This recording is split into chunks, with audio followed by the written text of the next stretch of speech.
Thank you so much.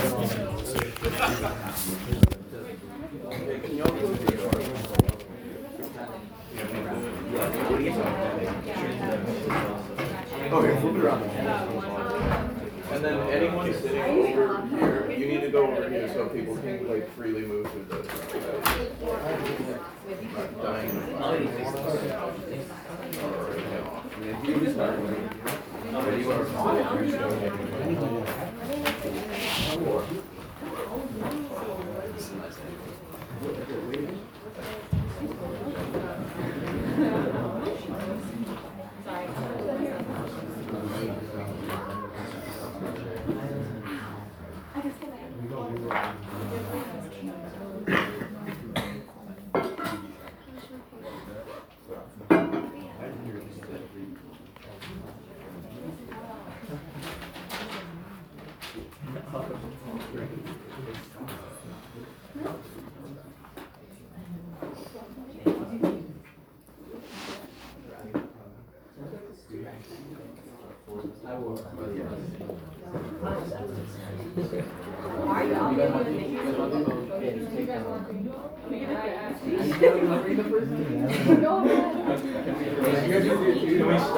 Yeah, sorry.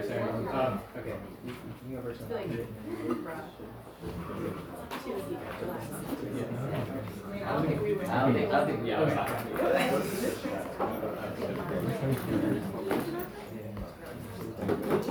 Okay. Before we begin, I would like to inform everyone in this room that our case will be talking about sensitive issues such as intimate partner violence. This is particularly important to me as I've been personally affected by a lot of the issues that we talk about, and I definitely believe that the discourse in this debate space can generate good discourse on those topics.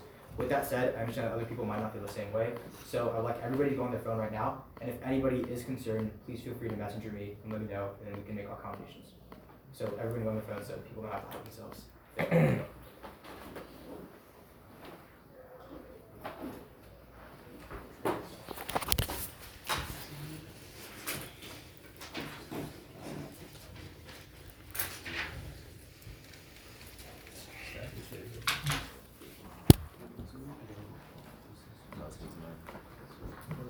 Also, everyone on that side of the room, the session is being recording, just so you know. There's a phone. It's being recorded? Yeah, right. That's not my phone. We prefer if you don't share the video. Yeah. It's not ours, it's theirs. Yeah. Okay. Is anybody not ready? Right.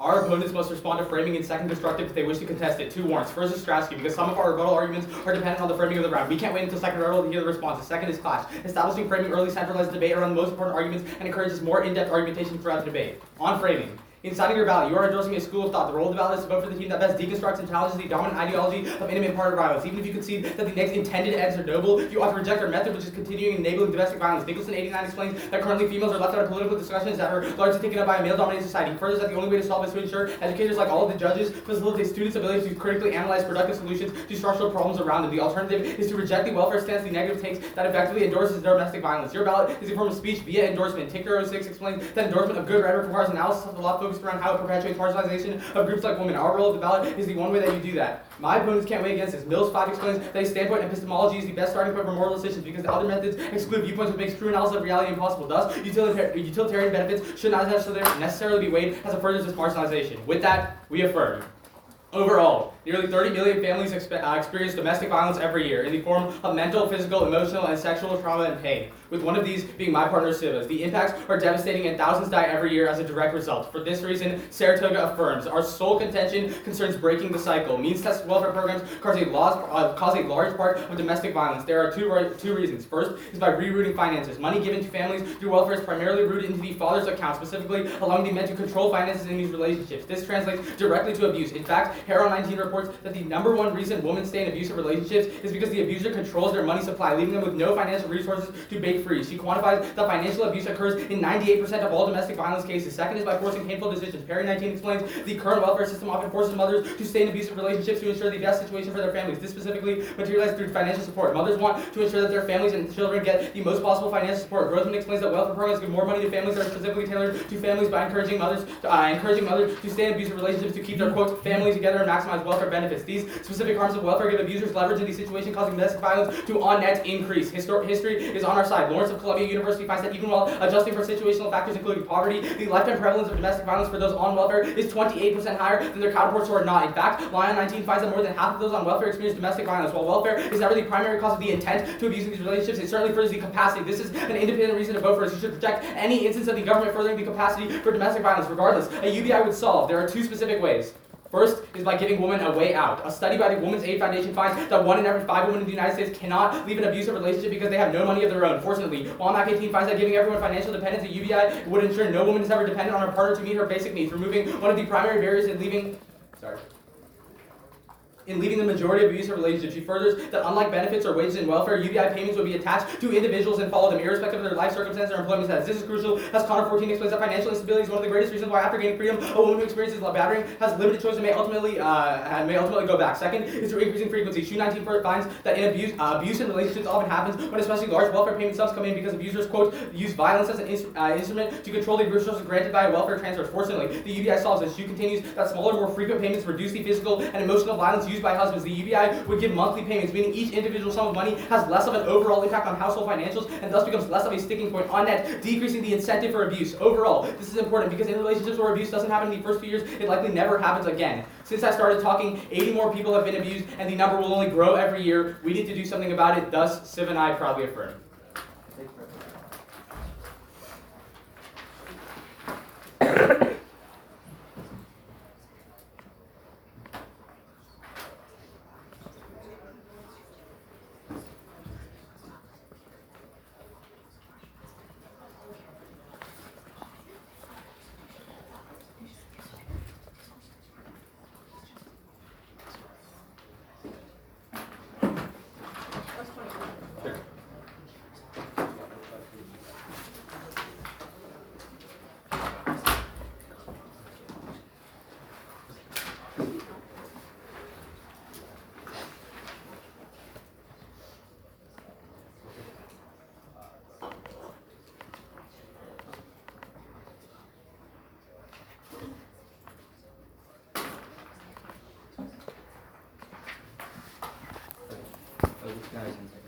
It's gonna go the framing one, framing argument, and then case. Is everyone ready? Let's start off on the framing. We would say that what happens is that poverty is a form of structural violence as well, and so that discourse matters as well. And then second, we would tell you that when they talk about financial dependence in their case, what we're telling you is that if financial situations worsen in the affirmative world, you should vote them down because we link to their framework, especially for domestic abuse increases when financial dependence goes up. First, let's go on to case. Our first contention is increasing poverty. UBI diverse funds away from important welfare programs. Recent 19 explains that proponents generally propose UBI as a replacement for the welfare. If you take dollars targeted on people in the bottom of the population and convert them to universal payments to people all the way in the top of the income scale, you're redistributing income upward. That would increase poverty and inequality rather than reduce them. Specifically, the value of welfare exceeds even generous UBI proposals. WT explains in New York, a single low-income working parent with 3 children can receive up to $31,000, $100 worth of benefits annually from SNAP, the earned income tax credit, and Section 8 housing vouchers alone. Replacing those benefits with a $12,000 UBI would reduce the family's income and benefits, thus abolishing welfare would make poverty skyrocket. VC 19 explains, UBI entails abolishing programs from food stamps to the earned income tax credit, Section 8, rental vouchers, Medicaid, Head Start, child care assistance, and many others. These programs lift tens of millions of people out of poverty each year. Trissy 18 confirms that safety net policies lifted 36 million people above the poverty line in 2016. Subpoint is the earned income tax credit. The earned income tax credit, or EITC, historically reduces poverty and encourages work. CBPP 19 explains the workers' earned income tax credit grows with each additional dollar of earnings until they reach the maximum value. This creates an incentive for people to join the labor force and increase their work hours. In 2018, the EITC listed about 5.6 million people out of poverty.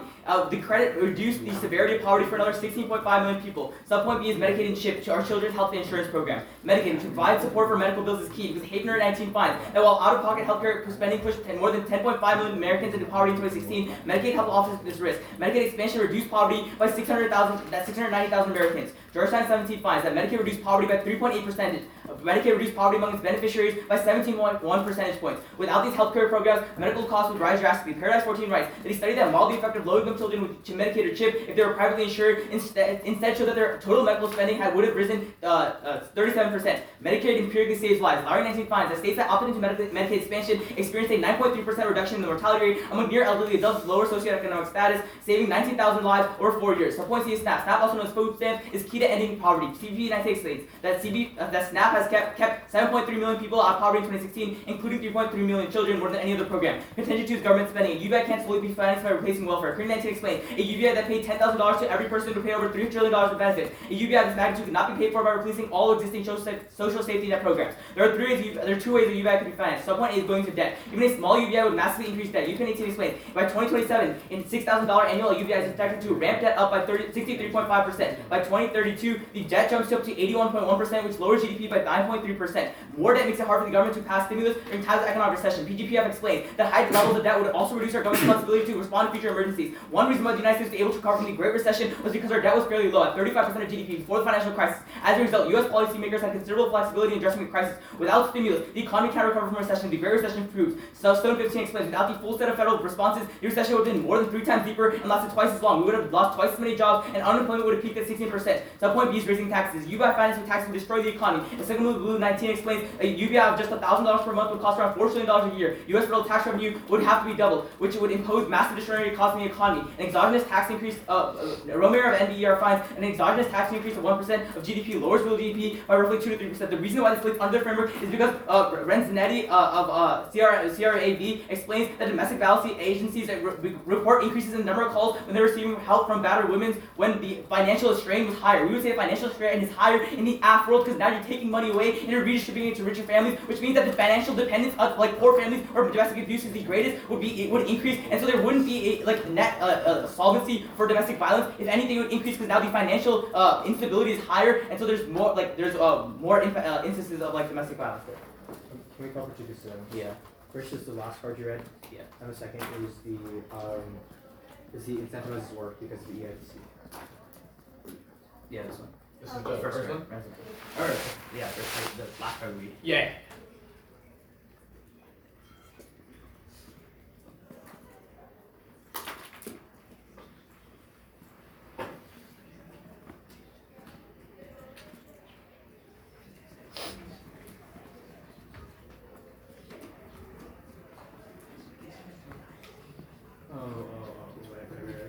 Okay, thanks. That was 20. And you want to see ATC? Sure. We're going to continue.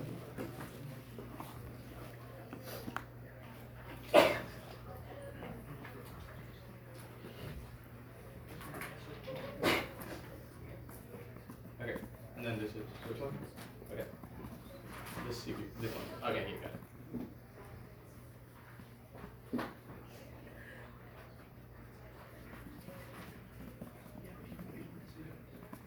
Okay. So, on the framing, you don't contest the framing, right? You just give me 2 reasons you look in. Yeah. So let's go to the second one. You say that when there's more financial strain, there's more domestic abuse. What was the warrant? The warrant is that when like families, so like in this case, we say that financial strain goes up because now like lower income people have less money to spend when the economy's going down. I know. So I'm then asking about that warrant. I'm asking the warrant between more financial strain linked to more domestic abuse. So like that's your second one. You say that with more financial independence, they have more. The reason why is that the like evidence you cite says that like there's like the reason why they appease their like husband by giving more money into the like more into the household. You can take a question. So when you talk about like means tested welfare being the problem, like what's the warrant for that? There's 2. One is that when the money comes in, then they try to take control of it. Second is that basically the growth in evidence is very specific. It's saying that families are more likely to receive more welfare benefits, which is why the women stay because they want their children and their family to receive more. Can I take a question? Oh, sure. Okay. Or were you gonna take a follow? You can go ahead. Yeah. So like when you talk about like controlling money, right? Yeah. How do they do that? What do you mean? Like how do they control the money? Yeah, it's rooted into the like father's finances. So we say that leads to financial dependence through welfare programs, but the UBI falls each individual, so the woman will also get paid. Okay. You can take another question. If you had All right, sure, I'll take one. So right after inequality, what was the first program that you talked about in your first contention before EITC? SNAP or EITC? No. EITC is the first one? Yeah. Okay. And it goes EITC, Medicaid, SNAP. Okay. So when you talk about like this financial dependency to take control of money, how would UBI be administered to like change that? Change what, sorry? Like the finances, it's like a lot of times financial abuse involves not just like taking control of their money just because it goes to their bank account, because they control credit and other things. No, I understand that. So it's just that the money from welfare, like the welfare benefits that they receive, are rooted into the father's account. We say that that's what leads to the financial dependence. We change that because the UBI for the mother would not go into the father's account, it would go to the mother's account. Can I take a question? Sure. So your second contention is that we use debt or taxes. Can you pick one? I would say like they're both equally like. Okay, but which one is it going to? It can only, is it going to be both? Is that your argument? I don't know. That's your job. Like, I mean, you're the argument why it's not my job. Because you're like saying that we should implement UBI. Right, but your argument is that the implementation is bad. So, Well, I can't tell you like which one's gonna be because So like why is your argument? proposals for all of them. so which one is it going? Like, which is the I most likely don't know. proposal? I don't know. Wait, your argument talks about the implementation. What do you mean you don't know? It's like these are the two most likely ways, and so either Okay, both of them are so if bad. we pick one and say that's most likely, will you concede that it's most likely? Yeah. Okay. You can pick a question. Or like, wait, what do you mean concede that one? Will you go for the other argument? Like, if we say it's going to be like debt, will you guys go for taxes? I mean, respond to both, I guess. Alright. Okay, so you guys aren't going to pick one and make us respond to both. Well, see, there's a- Alright, sure. You can do, yeah, We'll it's fine. respond to it. It's fine. Alright, run press.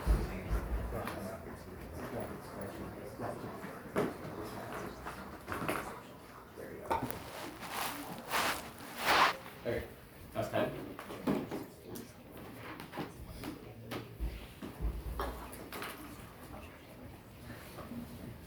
Okay. It's going to be one off and then their case. You can put the one off next to their taxes definitely.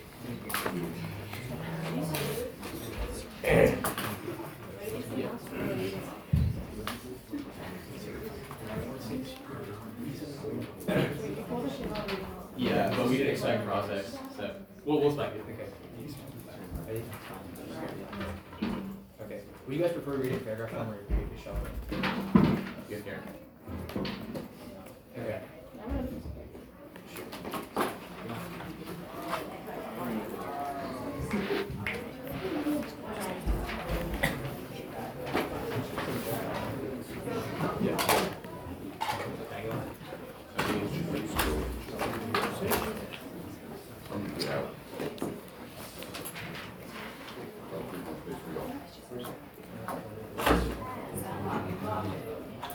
Good luck, have fun. Is everybody ready?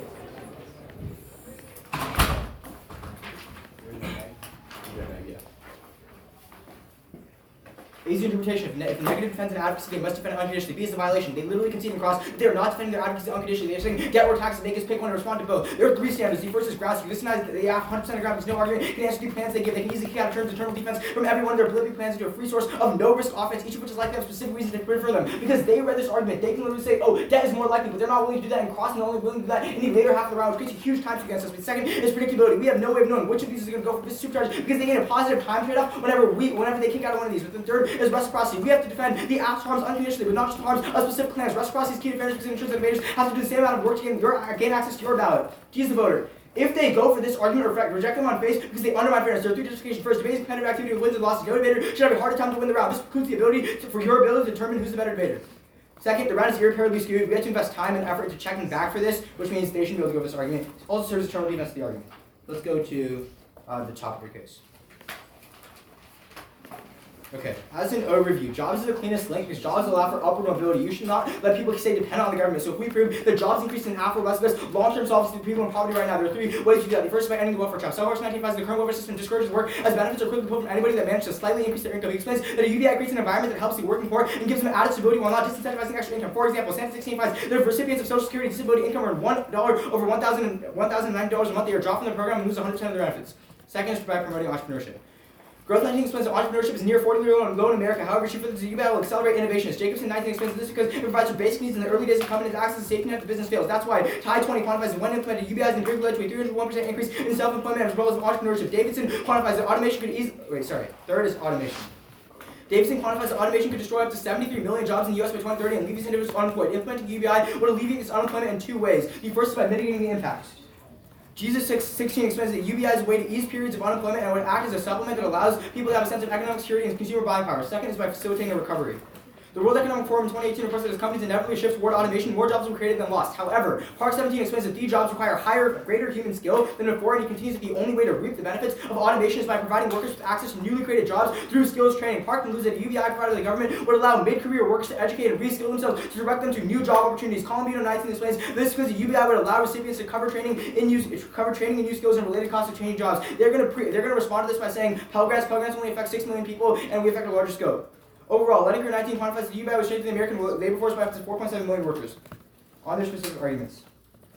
On SNAP. First, turn, because food stamps encourage people to shop at big box stores which are more likely to accept them. In fact, Clark 14 of the state reports that Walmart alone collects nearly 20% of all SNAP benefits. This is problematic because Mueller of the National Bureau of Economic Research finds that these larger businesses deepen income inequality. Second, with their structure, there's more income spread and they pay retail workers less and their executives more than small businesses. Return. Cornell Town explains that 25% of SNAP recipients face insurmountable barriers to accessing healthy food because they lack transportation options to access a supermarket. Before this can be solved, SNAP can be ineffective. UBI solves this because everybody equal income so they can decide what they want to use it on. On EITC. First, uniqueness on our side. The 2020 evidence from automation explains workforce growth is slowing right now, so the EITC is not solving, which is why before our turn about how it disincentivizes work. Second, Whiting 12 finds that the boost from EITC is often temporary, as many people who receive the credit fall back into poverty over the course of the year, caught in the same cycle of low-wage work and reliance on credit that puts them in the first place. They also need to prove that the EITC outweighs all 78 other programs, because if you lose 78 other programs and benefits, and the EITC just giving you more money doesn't actually solve it. On that, we will choose that, and we will win this as the most likely implementation later, based on the conduct theory. But then, the tax policy center estimates that the VAT introduction of the UBI would be extremely progressive. It would increase after-tax income as the lowest income 20% of households by 17%. The tax burden for the middle-income people would be unchanged, while incomes of the top 1% fall by 5.5%. This decreases income inequality, which outweighs the case for two reasons. The first is that future recessions are less likely to happen if you have lower income inequality, but second, more importantly, the current recession is going to be mitigated if there's income inequality. Linking back to their arguments, pre-reckoned domestic violence on Medicaid. Term, because 308 of the Journal of Health Economics finds that increasing expenditures and eligibility of public health insurance cause people to shift away from private insurance to public insurance, with 60% of the people joining new public programs being previously insured by the private sector. Thus, we negate. Affirm, sorry. Can I call for that evidence here?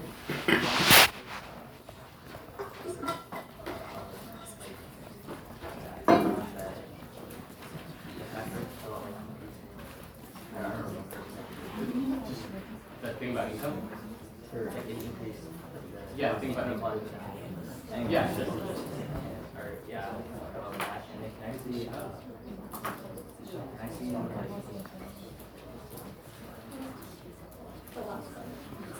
Sorry, Last part in the rebuttal, that was just a response to that. Yeah, the last The part. private Okay, insurance. The progress in the effects. Yeah. No, Medicaid. No, the one on Medicaid.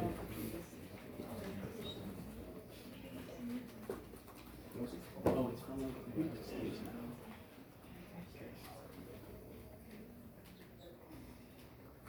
Is there a specific part of this, the first one you want to see, or just like everything about the income? I mean, here, solve it. Okay.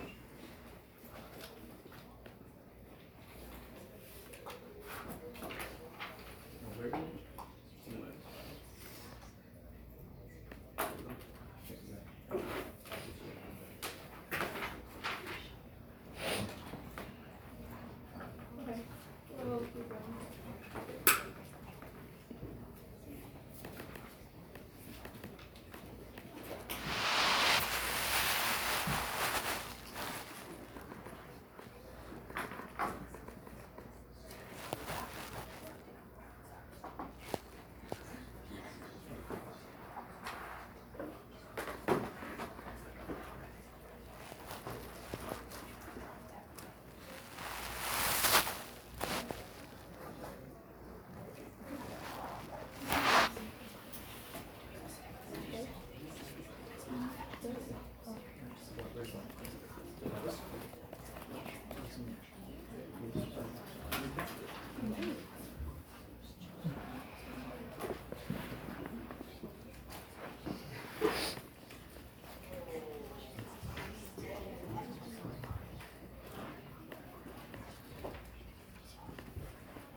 Are you still providing paper? Yeah. Okay, we'll pause.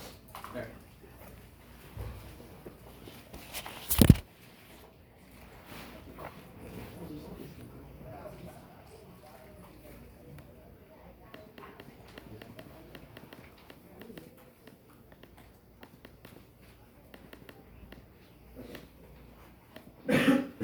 Which part of it? Like, oh, just the There's switch the things? health insurance. Sure, yeah. And where does it say Medicaid?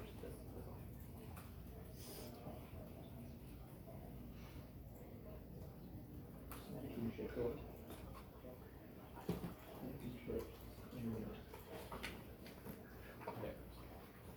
So, the paragraph.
It'll be the off case, and then our case, their case.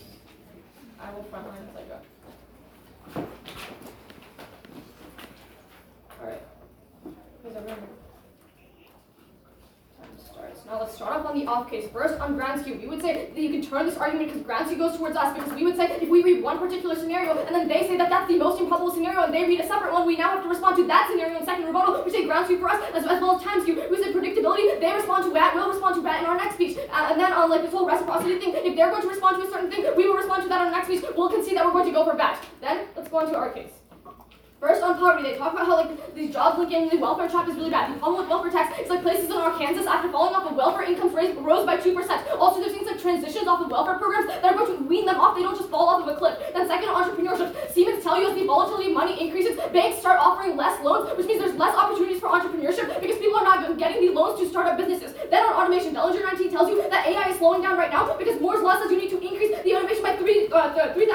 Right now, it's only at 7%. We're hitting a wall in automation, which means their impacts are severely overblown. Automation is actually not going to happen that much. But then let's go into this like turn on Medicaid, talking about how you're going to shift away from private insurance. Read their card, it literally says that these measurements are not precise. We would say they're just going to be uninsured because they have a pretty low chance that really low income people are going to go towards other insurance. Then we would say cleanly extend the impact about how 690,000 people rely on CHIP and Medicaid. That's a clean extension right there. Vote first there. But then we'll concede the defense that EOTC is not solving, so like just kick that. Then on SNAP, they read this turn about how like Walmart collects more food stamps and we're supporting big corporations. The problem here is at least people are getting food, even if we're funding bigger organizations. We prioritize people getting food because if you don't get food, you die. Lives are always going to outweigh because lives are irreversible rather than supporting big corporations and the economic impacts. But then they talk about you don't have access to healthy food. We would say getting access to some sort of food is better because if you have a UBI, you're now spending on things like education and other things rather than food, and you don't have as much money to buy food. However, directly with welfare programs, you direct funds to directly towards food, so you have like a guarantee of food at some sort. But then on government sending, responding to VAT. Can you pull up the VAT response? Actually, I'll go their case and then go back. Then on IPV, there's a couple problems. The Atlantic tells you that there's things like credit scores and forcing the woman to not work, and there's joint bank accounts, which are the main reasons that you can't leave. They can't prove to you that financial independence and giving them $1,000 is going to be the way out. We tell you that there's like other reasons why they can't get out. Like the domestic abuser like tanks their credit scores, which makes it impossible to get things like rent or actually get jobs, so they can't actually solve that for this. But then second, emotional trauma is the main reason. There's other reasons why they're not going to leave relationships. They like try to make it sound like a black and white, like you give them $1,000, they can now go out and start their own life. $1,000 is really small. Two, taking things like credit scores and alternative reasons are why they're always going to have to stay in a relationship. But then we would say turn the argument because welfare goes directly towards things like vouchers and food stamps, which are directed. They're not cash transfers, so the abuser can't take them away. We would say if you're going to get the direct things towards food, then you can cash those in to get food rather than giving them direct cash, which the abuser can just steal. But then we would say we're always going to link in better because we saw for like economic recovery during a recession. During times of recession, women lose jobs disproportionately, which increases financial dependence. So if we win our argument about economics, then we're going to win their case. The internal link to poverty is the internal link to domestic violence is always going to be poverty. Poverty is also a form of structural violence. We would say if we link it to poverty, then we win their case.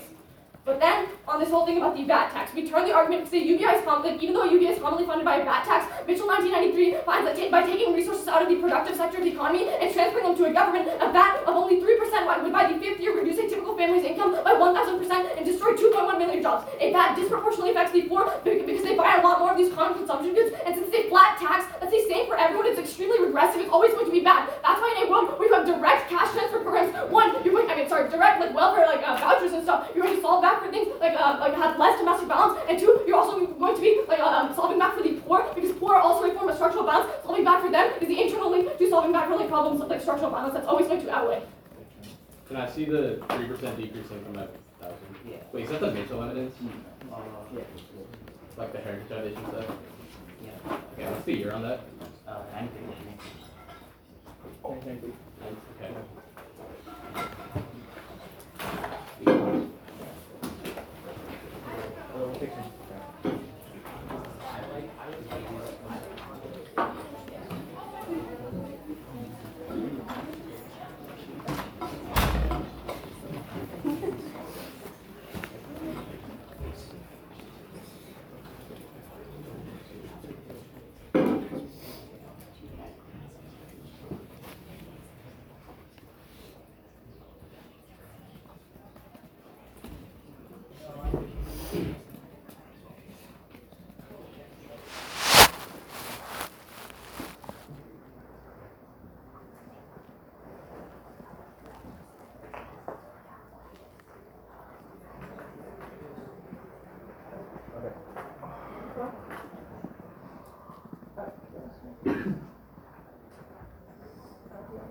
You could have one.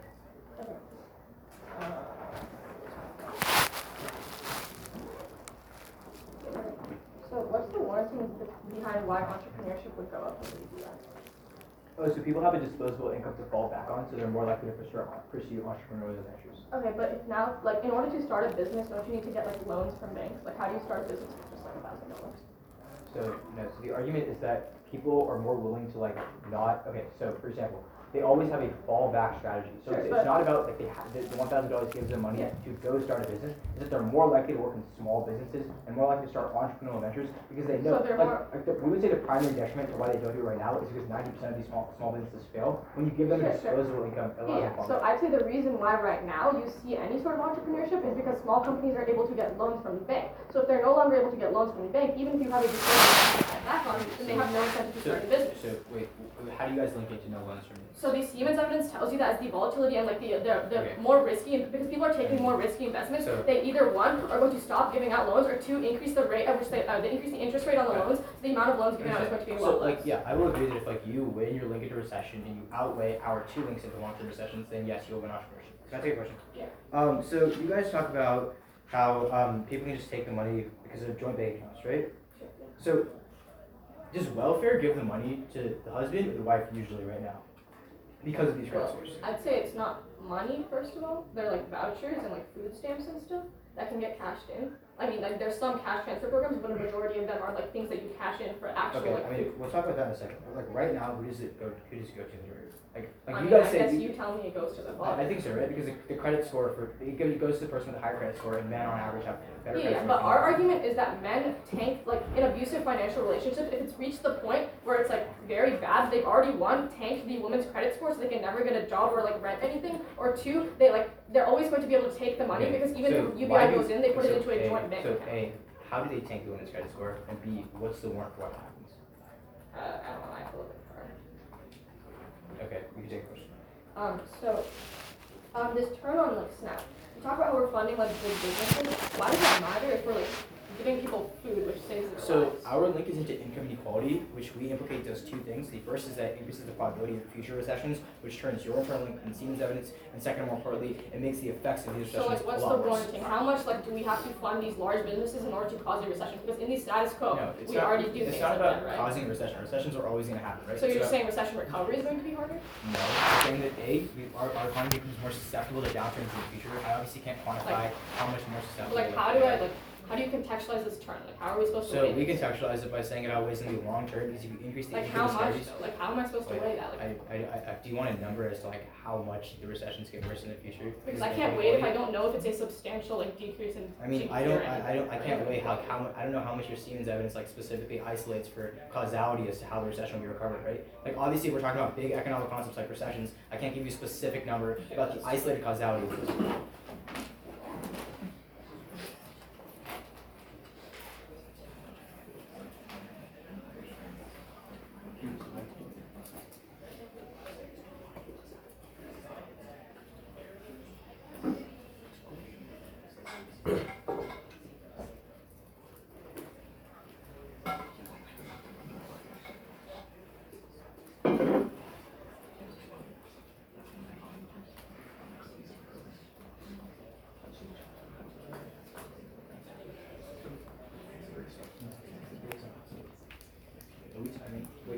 Yes, I mean, Sorry, Okay. we'll just say like 25 seconds.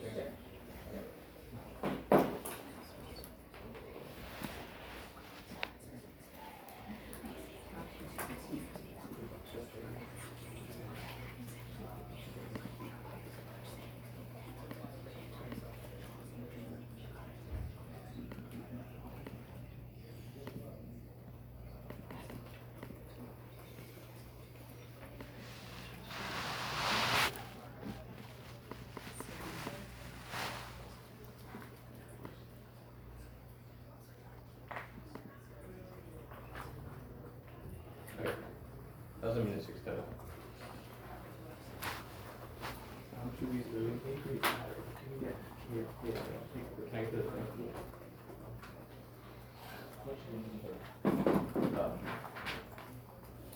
35 plus 57. It's 42. We'll use the word, yes.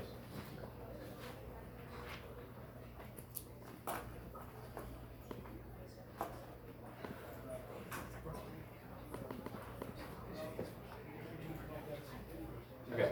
Yeah. Okay. It'll go the off, our case, their case. Is anybody not ready?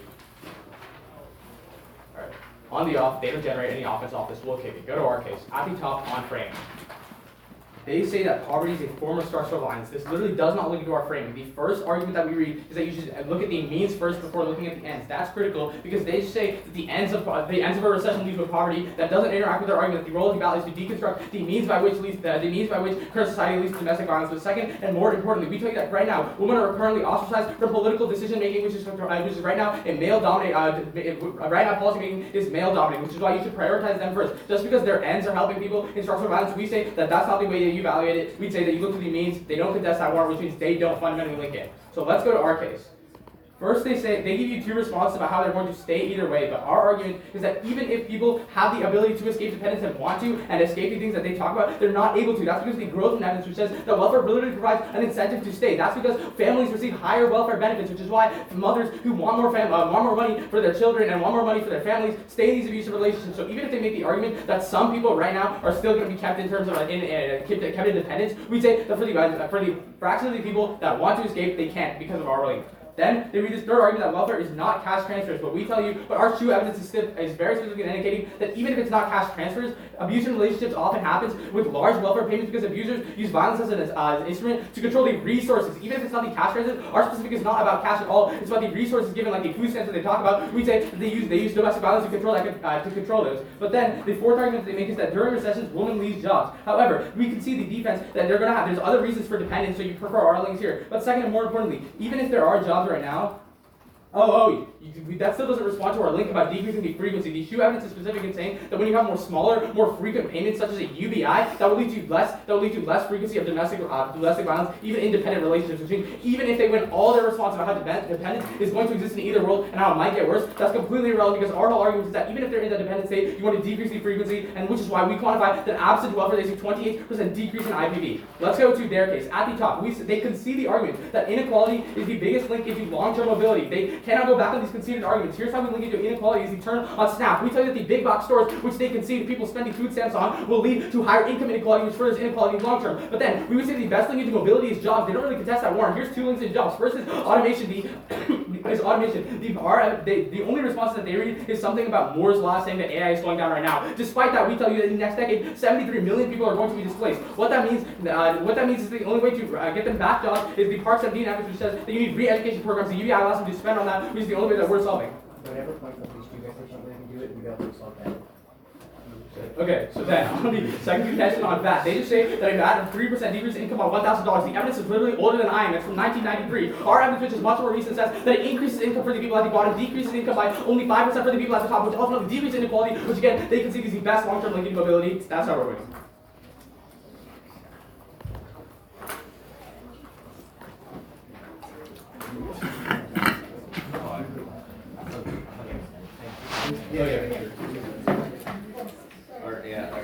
Oh, what? Okay.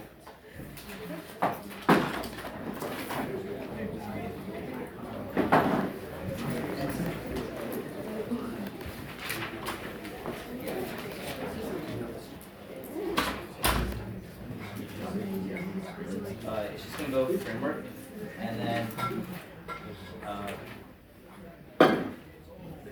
neg address. Is everyone ready? Alright. Let's start off on the framework. The first thing they tell you is that poverty is not a link in, but then they tell you the two warrants are literally about how you give more financial dependence. At that point, their link is contradicting their framework, because if you aren't supposed to prioritize like poverty and financial independence, they don't get access to their framework either. We would say we solve better, because if you do go with this poverty framework, we would say that what happens is that you would actually decrease the economic stability. I'll go on to that later on in the case. First, let's go on to our case. One, they only respond to they respond to this turn about food stamps. First, they don't respond to the fact that welfare, if you give unconditional cash transfers to abusers, families of domestic abusers, what happens is that they drop the Atlantic evidence which tells you that because abusers control credits and other forms of bank accounts and other things like that, even if they check the cash, it won't matter, because even if they leave, the abuser still has control of all their other finances. So even if they get the money, they can't use that money. They don't adequately respond to that. But then on the food stamps thing, they try to extend this warrant about how big box retailers are benefited by food stamps. We say at least poor people are getting getting the ability to purchase food. It doesn't make sense to say, oh, we shouldn't support big box retailers, so we shouldn't even. Yeah, and then we would say that links into income inequality, because if more poor people are dying, that doesn't better the situation. It just worsens it, because now they don't have food, they don't have access to any of that. But then let's go on to our second part about VAT. First, they don't really extend a warrant as to why you should prefer their study over ours. We would say that the 1998 study is still viable because they don't even respond to the warrant of the card. We would say that the tax structure hasn't fundamentally changed between those two periods. But then the UPenn evidence that we also read in case that tells you that when you have a VAT tax, that would still decrease the economy by 2.62%. At that point, you can vote on either of those cards, and that's the easiest way to vote. And we would say that VAT increases income inequality, which is also part of the Mitchell's card. Now let's go on to their case. They keep trying to extend these impacts about how impacts while solving for domestic violence through jobs and abuse. First, the VAT turn tells you that what happens is that the jobs would actually decrease by 2.1 million, but so they don't get access to that. But then second, they drop the analysis that Sanjita gives you, and what happens is that because they're unconditional cash transfers instead of vouchers and other things like that, now they aren't they have more incentive to take the money, because now they can use that money unconditionally instead of for food or for these other things. At that point, we would say the easiest way to weigh this around is is this linked into poverty? We would say don't really. So we would say they don't really contextualize what their impact means in terms of recession, especially when we tell the Renzanetti evidence from what my reading case tells you that you'd increase income, you'd increase domestic violence, but there's increased financial poverty, which you would say we solve better for rather than them. When they try to tell you that unconditional basic income is enough to solve for it, we would say the financial situation gets a lot worse. Their link is really murky. Don't let them try to extend links from from a case back into a final focus. Then second, we would say that we extend the link pretty clearly. If you finance through a VAT tax, then your finance then it's a regressive taxes taxing all goods, which means the poor people that buy these goods are inadvertently affected, which links directly into our the Mitchell study and the UPenn study about GDP decreasing. And so if we win recession job loss is worse during a recession, we'd also win our case and win their case too on their framework.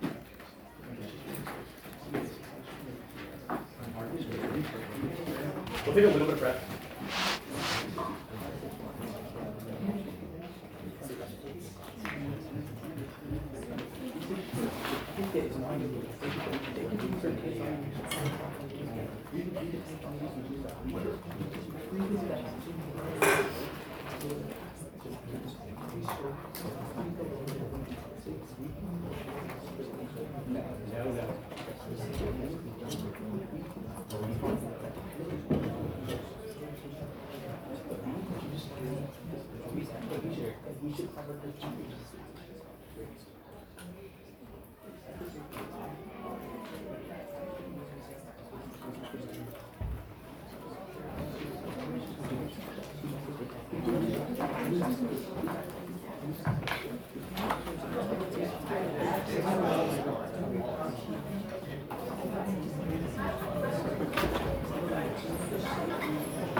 We'll take our remainder.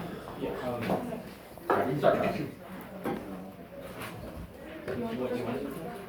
You want to do cross? Yeah. I don't. We're fine with not doing cross. Yeah. Okay. Yeah. Sure. Alright. Good. Wait, how much? Oh, sure, we can do that. That seems a bit much. We'll do Yeah, one. let's We'll do one. just take that for a It's while. like with all judges. Debate's a game, whatever. We'll do like 2 minutes across. know. Yeah. Yeah, What? Yeah, so if dependence is not unique, how does recession look good?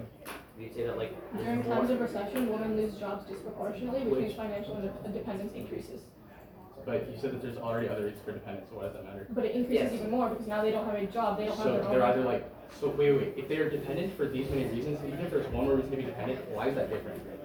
Wait, Wait, how? dependence isn't like, it's like scalar, right? If No, you're it's not. dependent for like credit, wait, what? If you're decreasing the amount Okay. of money that women have, that's less of a reason Either way, left for them to so feel like they you can guys, leave. right? So you guys were the ones who read the response and said dependence happens for X reason. Then you implicated the response to say that this means that even if you win any link into dependence, that doesn't solve for your impact. Yeah. So now all we're saying is we're using your response to say that even if you do solve with your turn, that is still on the intent Okay, level. So what okay, it's a offense lot. do you get? That's a Fine, lot. fine. What So offense? just to clear, I mean, we'll explain that in our final focus. what?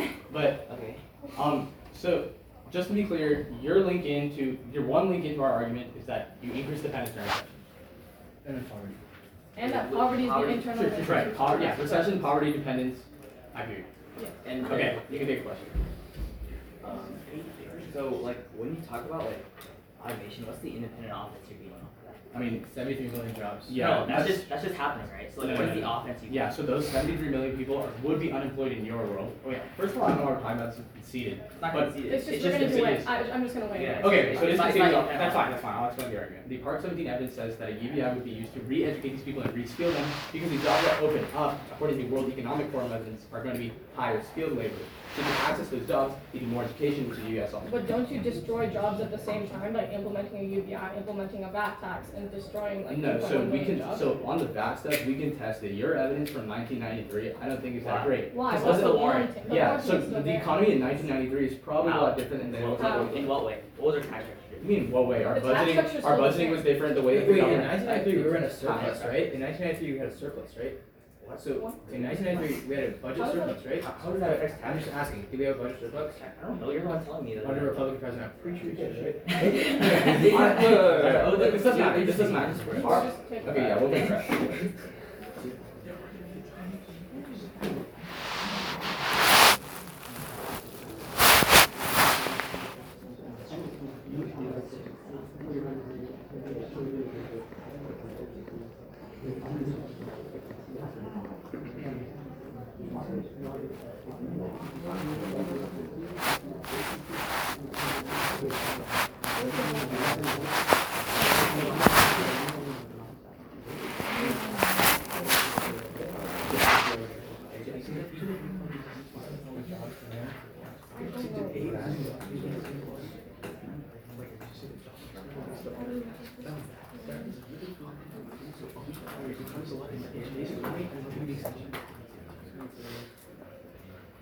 We have 70 billion budget.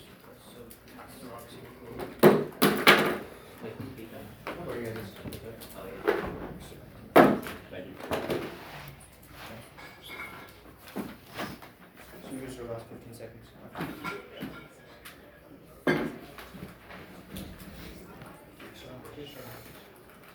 What? You start Marcus, you do the framing. Okay. Is everybody ready? It's going to start in the framing of IPV.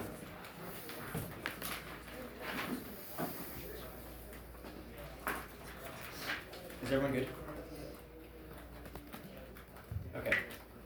On the framing, they concede two arguments that are extremely damaging. The first is that women are ostracized from policy decision making right now because policy decision making is a male-dominated society, which is why it ostracizes women. A, this one is conceded. B, the implication is conceded. This means poverty doesn't link in because governments still try to reduce poverty, but they don't specifically try to solve for inner partner violence. This was in every speech and it was cold conceded, which means we're the only side that actually links in. Their poverty links in don't matter. So the only thing that matters is the actual impacts on IPV, and I'll frontline their one-turn link into that later. But then we can see the alternative is to reject the team that the world about is to reject the dominant ideology of IPV and current society, and you reject the welfare system by doing that.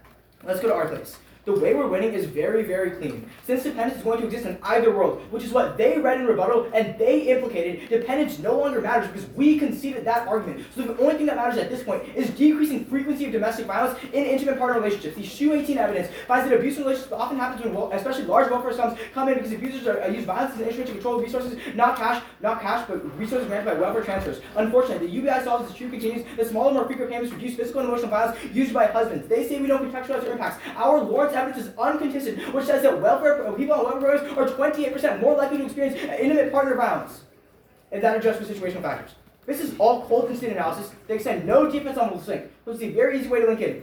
We have strength to link because their link in isn't very contextualized. Then they say poverty links in. Once again, they don't contextualize this. They don't explain that given that their dependence argument is non-unique, how that actually links in to our argument. At that point, you can see the impacts that thousands die every year and 30 million families are affected by domestic violence, any risk of solving by letting people escape these relationships and decreasing the amount of domestic violence automatically outweighs. Let's go to their case.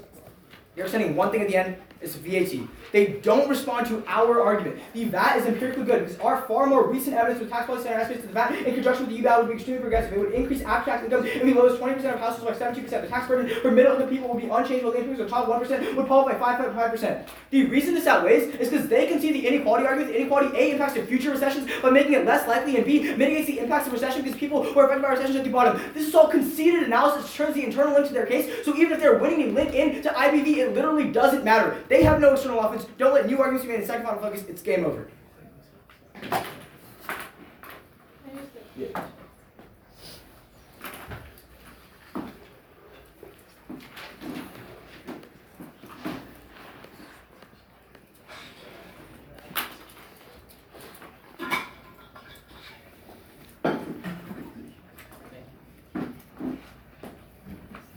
It'll be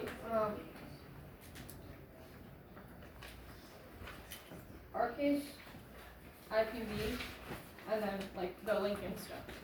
Is everyone good? Alright. Let's start off on the place you're going to be voting for us. You're going to be voting for us on the turn on the VAT tax. They try to tell you that the way that they're going to fund a UBI is through a VAT tax. We tell you that's very bad for a couple reasons. One, it increases income inequality, which links into their arguments. They try to advocate for income inequality and say it's one of the most important issues in the round. We would say going through a VAT tax is going to increase inequality and destroy 2.1 million jobs. They try to say that jobs are an internal link into their argument. We would say that destroying jobs while trying to create new ones is not going to solve for anything. It's a policy that inherently is going to fail. But then let's talk about the UPenn analysis. Even if you don't buy our VAT analysis, they dropped the UPenn card that talks about how even with all of this funding from last year, it tells you that through a VAT tax, the GDP would drop by 2%. That makes recession recovery a lot harder. We link it to IBV because we tell you women who are in poverty are a lot more susceptible to domestic violence than compared to like 14% versus 6%.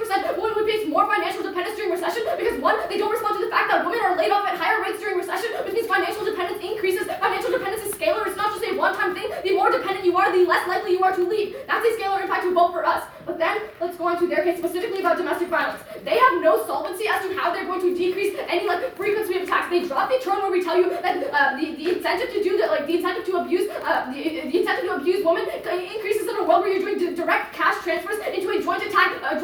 We would say giving things like food stamps is a lawless incentive to take them away than to take direct money, which is unconditional and you can spend. That's a clear exception right there. Then we would say that the linkage to poverty is very clear. We would say one, if you're laying off women at higher rates, you increase financial dependence because the only way you can solve back for GDP decline by 2% through the VAT tax is to not do a UBI and do welfare where you give when you give direct food stamps and vouchers and stuff to these people. But then weighing on a recession. If during a recession people are more inclined to domestic violence, you vote for the side that solves best for the recession.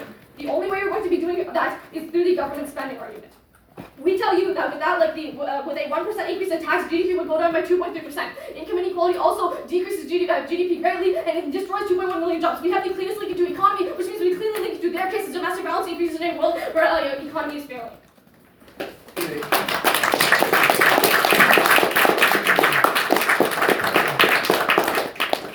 I want to see the VAT tax cards from both teams. Yeah.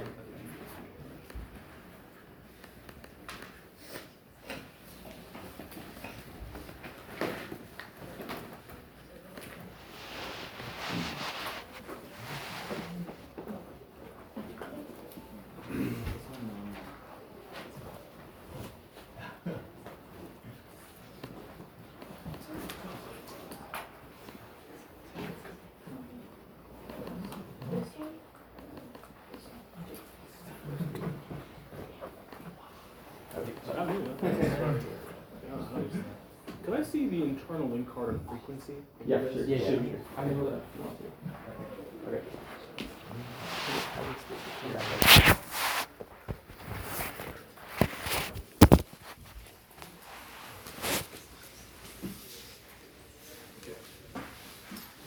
Sorry.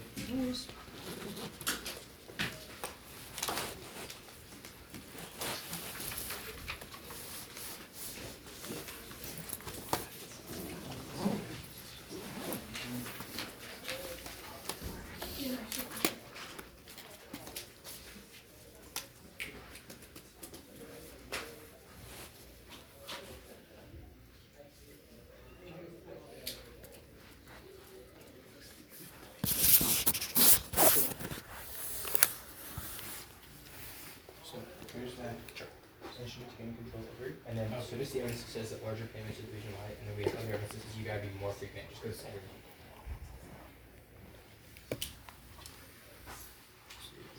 I'll show you the bottom cut after. You need the laptops. Oh yeah. I might use that. Yeah.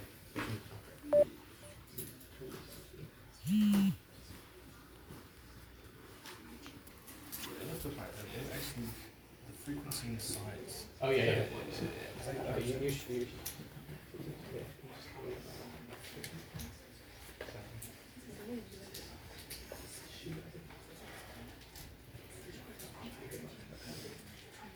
Where does this card end? This fat Sorry. card? Like, since this is not, like,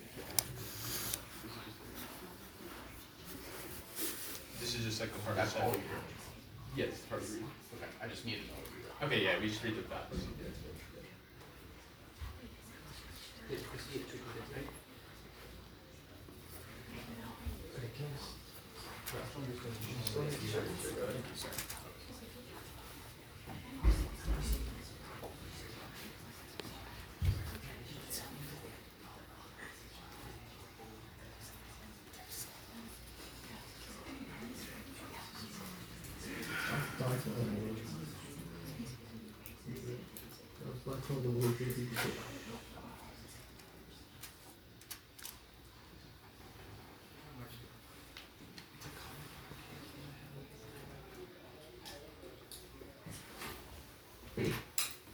Okay. He'll show you guys. Yeah.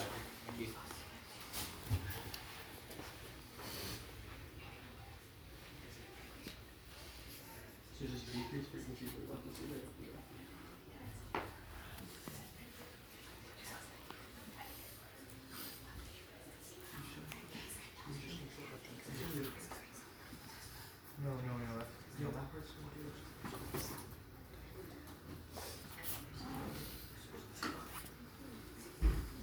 Okay, this is. Okay. Yeah.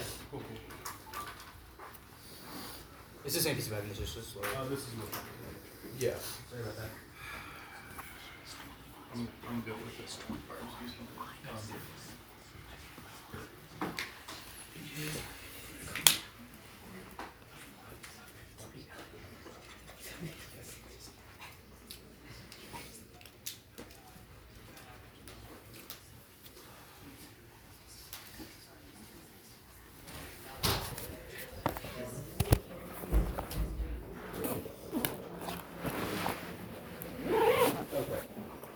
Alright.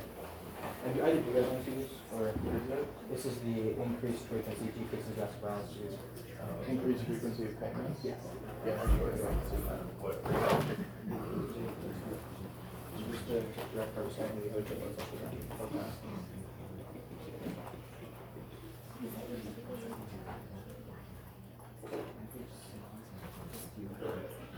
Okay, show me the other parts.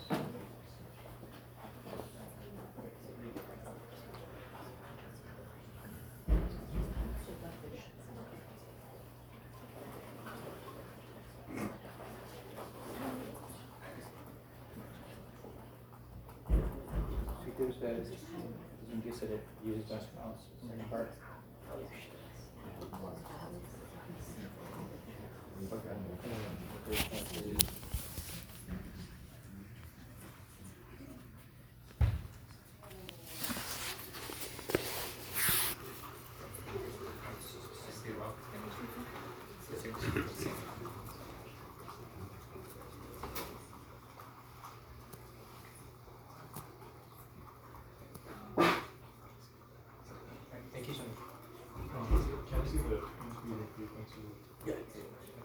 Not sure if it's part of it.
Yeah, that's bad. Can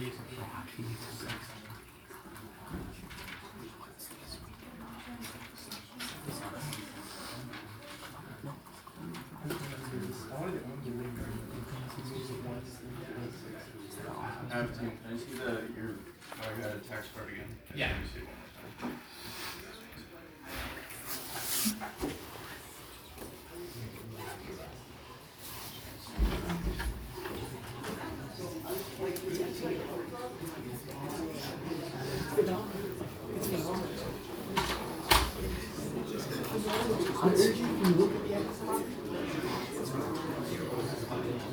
It just ended.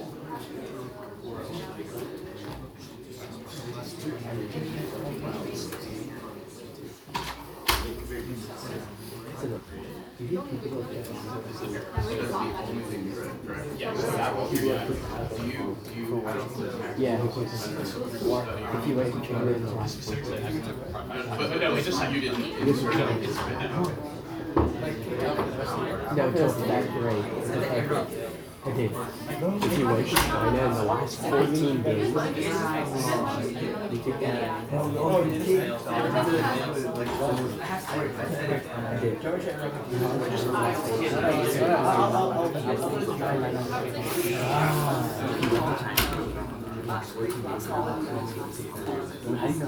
Because no one texted. Again, how do you see that shit? How do you know if he was yeah, the thing you posted on the Facebook. June 7th. And you're kicked out of school. Not you, but like.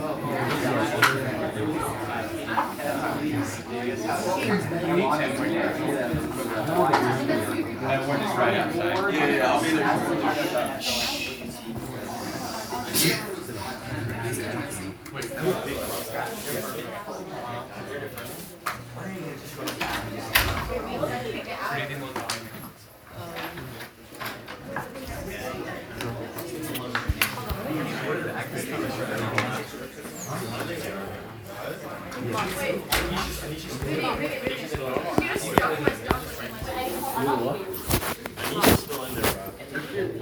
She's still in there, bro. This is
just not cool. You beat us on the day.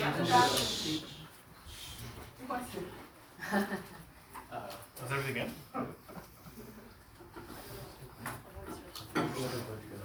Okay, should we wait for the judge or should we just announce? Where are you going? Okay, you just announce okay, yeah. So, in a very interesting debate, it was a 2-1 from the negative from Dougherty Valley.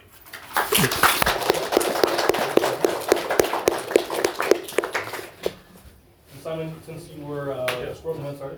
Yeah, since I said it, I'll start. This was a very close debate, especially for me, because I do think the app here was winning on framing, which is where I ended up voting on, honestly.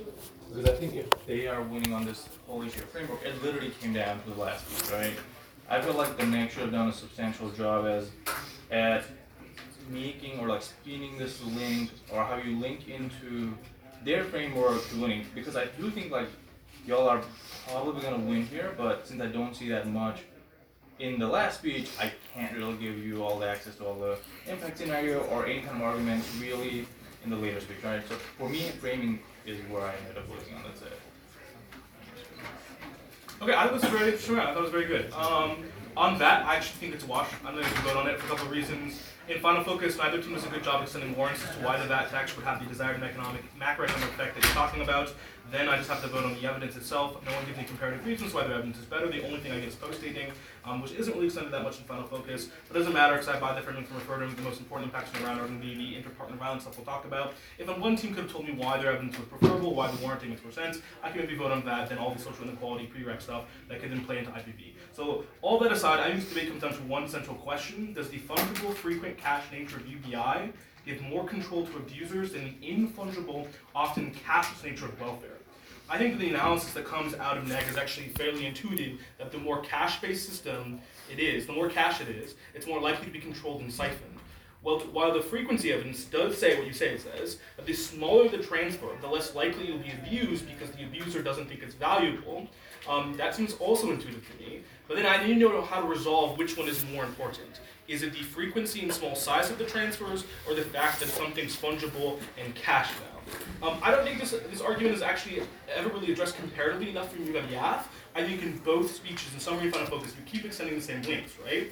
A, that violence controls welfare, which I don't think is unique to welfare specifically. I don't think that link, internal link, is at all specific to welfare. Your card says, the first card you showed me, yeah, it's specific. It says it uses the money that comes in and uses violence to co-opt it to abuse, but that's not specific to welfare. But the second link, which is the only one that's specific to UBI, says the frequency of those payments and the small nature of them makes it less likely for the abuser to abuse because that person doesn't think it's as valuable. I think you have to engage in this really good analysis, even if it's analytics, about this entire round. that if you are trying to take the power out of the abuser, a world in which you're giving them frequent cash, it's much more likely than something that's infungible like welfare. I think it's extended in every speech, and there's defense, sometimes not good, it's not bad, like on the credit core stuff, it wasn't extended as much as I would like, but they do extend other defense that you don't respond to in Final Focus, that there are other means of abuse that would prevent, even in a UBI world, I think financial independence. But I think they actually win a risk of offense than a world in which there's more frequent, even if smaller transfers of cash. Cash is by nature is fungible, and I think abusers are more likely to get access to it. If you could have stepped back and said, look, their argument is that cash is bad. Here's why it's actually good, and kind of explain to me why your frequency argument is much more preferable than their infungibility argument, then I could have voted on it. But I think it's much more intuitive to vote for them on that. Even if your frequency stuff is true, I think cash is a much more system. I don't take the cash out of the hands of the users. I prefer a world in which it's welfare because at least it's demarcated and mostly not cash. So that's how I interpret it. So I just have one question. Yep. I think we extended analysis that our argument or our evidence accounted for the cash transfer. Was that not enough comparative analysis to their evidence, which didn't? I guess you can maybe explain why, because like when you say like our evidence controls for these variables, can you at least explain why it controls for the cash, right? And if we did that, yeah, because for me it just makes sense to me that if there are like they keep extending this idea of this sort of joint system of finances, that if it's cash, the ability to siphon it is just much more likely in their world, right? Your frequency evidence only isolates one specific factor. And it says literally the only reason why frequency would be worse is because the smaller the fund, the less likely the abuser would take it. I think that's the only thing that's specific to UBI that makes it better, versus the cashlessness, I think, of welfare is at least preferable, because the ability to siphon that, I think, at least has structural and inherent barriers. So in a world in which UBI, I think it actually makes it easier to abuse and take advantage of the economic resources and further domestic violence. But even if you think that you kind of highlighted that sort of variability has to be highlighted for me more, because I just don't get that as much. You drop the econ dissent, so you cause economic recession, and that leads to more domestic violence. What econ dissent? Because the VAT tax collapses the economy, or at the very least it causes some kind of decline, recession, and they win a risk that a recession would probably be worse off for people who suffer from ITV, like, I should reject the app based on your own framework. Okay. So how did you evaluate the argument that like the dependence causes during recession is not used by their argument? So I think it's about like qualities of the dependent. So like you keep making this like content argument around like, well yeah, like, you know, UBI can't be exploited, but the argument that they're making is, well, cash transfers of all capacities are exploitable, and I just don't think your evidence is like very good on this. I think like ideas of joint bank accounts, I think, and I know they're not saying like joint bank accounts or anything, but like the intuitive is how do these people get the money, right? If it's is it a welfare check? Is it a UBI check? If it's a check of any capacity, it can be taken. I think that's kind of the fundamental like problem here is like they're saying it's easier for people to escape domestic violence if they get apples, and you're not really responding to that like content argument. True. So if you voted on the, how do you evaluate that stuff? If you voted on theirs, Like our evidence is bad. Your evidence, well, first of all, it doesn't have any like citations in it. They have charts. They have like core economic study. Like yours is like a little like policy review of a study that you don't have. It doesn't give any details about the study. It just says like, this is what the study concluded. It doesn't talk about its methods. I think y'all should just like get up and be like, we're not Yang. Like I think that's your best kind of like out to this, because their evidence is particularly in the context of Yang's model. So I think that would help too. Also, just like that tax goods stuff is not hard to find, and like you can also say Heritage Foundation's super racist and like misogynistic and writing for corporate interests. Like I thought this debate was winnable for y'all because like they dropped the automation stuff. Like if you had won uniqueness on the economic decline, you would have won like outright, because it's unlikely that you cause, and there's a risk that you don't. Then there's a risk that domestic violence would not increase because of the payments. Like I buy that in a certain capacity. Thanks, Joe.